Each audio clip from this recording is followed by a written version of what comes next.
Hello, माझं नाव प्रथमेश. माझी आत्ताच 12th झाली. त्यानंतर मी आता इंजिनिअरिंगच्या ऍडमिशन प्रोसेसमध्ये भाग घेतोय. तर आता हे बघा, लाईव्ह पोर्टल चालू आहे इथे. तर आपण इथे ऍप्लिकेशन फॉर्म भरतोय, नंतर आपण ऑप्शन फॉर्म पण भरणार आहोत. आत्ता सध्या आपण ऍप्लिकेशन फॉर्म भरतोय, ज्यामध्ये आपले स्वतःची डिटेल्स टाकायची आहे. तर ह्या डिटेल्समध्ये आपण आपले नाव, वडिलांचे नाव वगैरे, इथे सगळ्या आपल्या डिटेल्स, पर्सनल डिटेल्स आहेत, ऍड्रेस वगैरे हे सगळं टाकून द्यायचंय. त्यानंतर आपण पुढे कॅन्डिडेट टाईप, म्हणजे आपण महाराष्ट्राचे आहोत का दुसऱ्या कोणत्या राज्यांमधून महाराष्ट्रात शिकायला आलो आहे, ते सगळं सिलेक्ट करायचंय.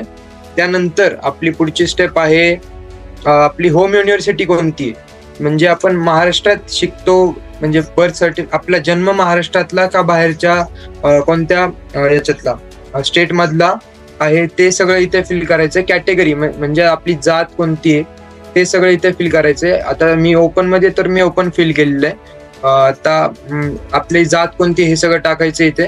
नंतर EWS आपला अवेलेबल आहे का नाही, किंवा आपण काढायला दिलाय आणि मग त्याच्यानंतर ते हे सांग रिसिट वगैरे त्याचे नंबर आहे ते सांगतील. तर मग तिथे ते फिल करायचं. त्यानंतर आपण आपली पुढची स्टेप, आता माझं अवेलेबल आहे तर मी अवेलेबल सांगितलंय. त्यानंतर पुढची स्टेप आहे आपली सेव्ह प्रोसीड करून रिझर्वेशन डिटेल्स, म्हणजे आपलं PWD, म्हणजे आपण कोणते फिजिकली हँडिकॅप आहोत का दुसरं काही, तर आपण नाहीये, मी इथं नो सिलेक्ट केलेलं आहे. त्यानंतर TFWS मध्ये मला सीट, TFWS म्हणजे लॉटरी सीट इन शॉर्ट, जिथे आपल्याला पूर्ण सीट फ्रीमध्ये, म्हणजे पूर्ण आपलं एज्युकेशन फ्रीमध्ये होऊन जाईल. तर मग त्यासाठी मी ऍप्लिकेबल आहे, कारण 8 लाख पेक्षा कमी इन्कम आहे फॅमिलीचं. तर येस केल्यानंतर आपण नेक्स्ट सेव्ह प्रोसीड करून JEE मेन, तर JEE एक्झाम दिली का नाही हे आधी विचारलं जाईल. 10th आणि 12th क्वालिफिकेशन डिटेल्स फिल करायची तिथे आपल्याला. तर आपण कोणता बोर्ड, आपला कोणता बोर्ड आहे 10वीचा, जसं माझा महाराष्ट्राचा स्टेट बोर्ड आहे, तर त्यामुळे मी स्टेट बोर्ड सिलेक्ट केला आहे. आपलं पासिंग इयर टाकायचंय, पासिंग सीट नंबर आपला टाकायचा आहे. त्यानंतर आपले डिटेल्स फिल करायचे, ते आपण मॅन्युअली फिल करायचे, हे कम्प्युटराइज नाहीये. तर त्यानंतर आपण 12th कोणत्या स्टेट मधून दिली, कशी दिली, आपण आपलं डिप्लोमा केलाय का आपण रेग्युलर 12th केलेली आहे, आणि आपल्या कोणत्या बोर्डामधून हे झालेलं आहे, शिक्षण झालेलं आहे पूर्ण, ते सगळं फिल करायचंय. पासिंग इयर 2023 आणि आपला सीट नंबर टाकायचा आहे 12thचा, मम्मीचं नाव म्हणजे आईचं नाव आणि आपलं संपूर्ण नाव. त्यानंतर परत खाली इथे डेटा आपोआप येतो तो, आणि मग हे मॅन्युअली करायचं नसतं, हे कम्प्युटराइज असतं. तर आपण हे सगळं सेव्ह अँड प्रोसीड केल्यानंतर आपलं पुढे आहे JEEचं. JEEचा इथे ऍप्लिकेशन नंबर टाकायचा आणि डेट ऑफ बर्थ टाकायची, मी टाकतो. तर माझा डेटा आहे बघा इथे खाली आलेला आहे. तर मला JEEला एकूण 91.04 समथिंग आहे. त्यानंतर आपण पुढे अपलोड करायला आपले फोटोग्राफ्स आणि सिग्नेचर हे मागितले जाते. तर आपण हे अपलोड करायचं. सेव्ह अँड प्रोसीड करून पुढच्या स्टेपला जायचं. तर इथे आपले डोमासाईल सर्टिफिकेट, इंडियन असल्याचं सर्टिफिकेट आणि बर्थ सर्टिफिकेट, 10th 12th एक्झामिनेशनचं हे सर्टिफिकेट, किंवा JEE आपण दिली त्याचं सर्टिफिकेट, MST CETचं सर्टिफिकेट सगळं अपलोड करायचं. त्यानंतर हे सगळं सेव्ह प्रोसीड करून आपण नंतर फी भरायची.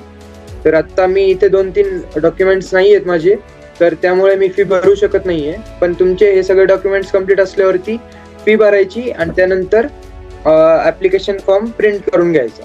त्यानंतर आपण आता 2-3 दिवसाचा ग्रेव्हियन्स पिरियड असतो. त्या ग्रेव्हियन्स पिरियड मध्ये आपली काही चूक झाली असेल किंवा आपले डॉक्युमेंट्स लेट येणार असतील, तर त्या 2-3 दिवसाच्या पिरियड मध्ये आपण ते सगळं फिल करू शकतो.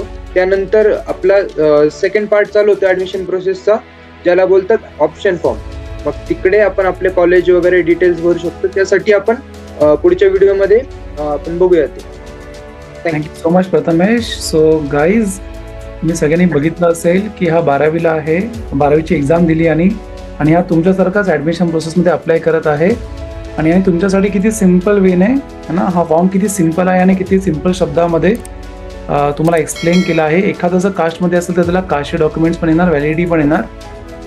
सो सगळ्या गोष्टी प्रथमेश सांगितल्या आहेत. सो ॲडमिशन प्रोसेसचे 2 पार्ट आहेत है ना प्रथमेश. पहिला आहे ॲप्लिकेशन फॉर्म जो प्रथमेशने आता एक्सप्लेन केला आहे. त्याच्यानंतर तुम्हाला प्रोव्हिजनल मेरिट रँक येणार. नंतर 3 दिवसाचा ग्रीव्हन्स पिरियड प्रथमेश बोललो ना, करेक्शनसाठी टाईम असतो. मग फायनल मेरिट रँक येणार. जसं प्रथमेश बोलला, ऑप्शन फॉर्म हा दुसरा पार्ट आहे ॲडमिशन प्रोसेसचा. त्याच्यामध्ये CAP round 1, 2, 3 centralise admission process CAP round 1, 2, 3 असते. जिथे तुम्हाला कॉलेज आणि ब्रांच टाकायची आहे तिथे तुम्हाला कुठे ॲडमिशन भेटणार ते कळणार आहे. So thank you so much for watching this video. This is professor Vinayak and we have Prathamesh with us. तो आता यांची ॲडमिशन प्रोसेसमध्ये पार्टिसिपेट केलेला आहे. तो यावर्षी ॲडमिशन घेणार आहे. सो वेकेशनचा टाईम असेल तर तुम्ही अभ्यास करा आणि कॉलेजचे रँकिंग किंवा कॉलेजच्या कट ऑफ किंवा कुठलीही कॉलेजची माहिती पाहिजे असेल तर फक्त CET आणि गव्हर्नमेंटच्या कट ऑफवरतीच विश्वास ठेवा. बाकी कुठेही विश्वास ठेवू नका. ही सगळी माहिती तुम्हाला पोर्टल जेव्हा ओपन होतं दरवर्षी ॲडमिशन प्रोसेसमध्ये 40 दिवसाचा टाईम असतो. त्या 40 दिवसामध्ये तुम्ही सुरुवातीपासूनच पाहू शकता. Thank you so much. Bye bye. Take care. God bless. This is professor Vinayak from JKB education group. Thank you.